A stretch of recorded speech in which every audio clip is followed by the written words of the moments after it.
നവകേരള സദസ്സിന്റെ ഭാഗമായി മുഖ്യമന്ത്രി മാധ്യമങ്ങളെ കാണുന്നുണ്ട്. അതിലേക്ക് അതോടുകൂടി എല്ലാ തദ്ദേശഭരണ സ്ഥാപനങ്ങളിലും ഏകീകൃത സോഫ്റ്റ്വെയർ സംവിധാനം നിലവിൽ വരും.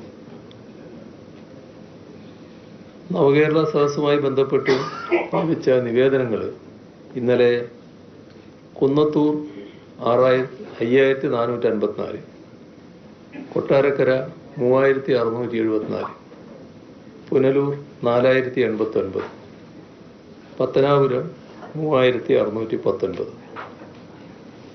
ഇത്രയും വിവരങ്ങളാണ് ഇന്ന് പങ്കുവെക്കാനുള്ളത്.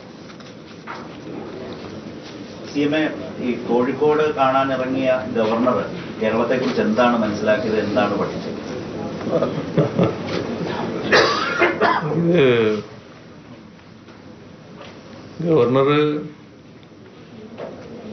ഈ സാധാരണ പ്രോട്ടോക്കോളൊക്കെ ലംഘിച്ച് ഇറങ്ങിയത് സാധാരണ പ്രോട്ടോക്കോളിന് വിരുദ്ധമായിട്ടുള്ള കാര്യമാണ്.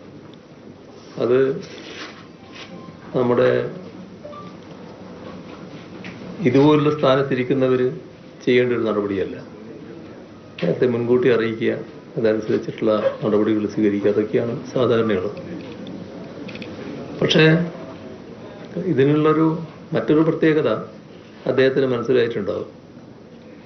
ഈ നമ്മുടെ രാജ്യത്ത് ഇതുപോലുള്ള ആളുകൾക്ക് ഈ ഒരു നോട്ടീസും ഇല്ലാതെ പെട്ടെന്ന് ഇറങ്ങിച്ചെല്ലാൻ പറ്റുന്ന എത്ര സ്ഥലങ്ങൾ വേറെയുണ്ട്, എത്ര സംസ്ഥാനമുണ്ട്.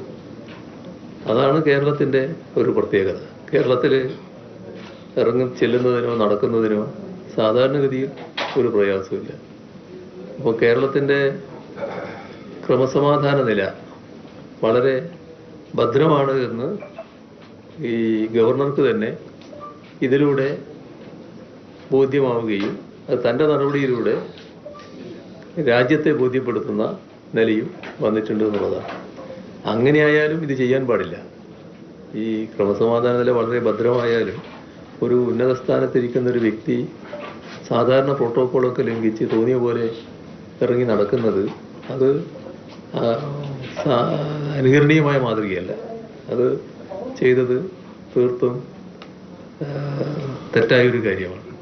അത് പക്ഷേ അദ്ദേഹം അവിടെ പോയി എല്ലാ കടകളിൽ കയറി അലുവൽ വെച്ച് നോക്കി, നന്നായി. അത് നമ്മുടെ മിഠായി തെരുവിനൊരു നല്ല പ്രശസ്തിയായി. മിഠായി തെരുവ് നേരത്തെ പ്രശസ്തമാണല്ലോ. അപ്പോൾ ഏതായാലും അത് അദ്ദേഹം കേട്ടിട്ടുണ്ടാവും. അതുകൊണ്ടായിരിക്കും അങ്ങോട്ട് പോകാൻ വേണ്ടി താല്പര്യം കാണിച്ചത്. അത് ഒരു തരത്തിൽ നന്നായി.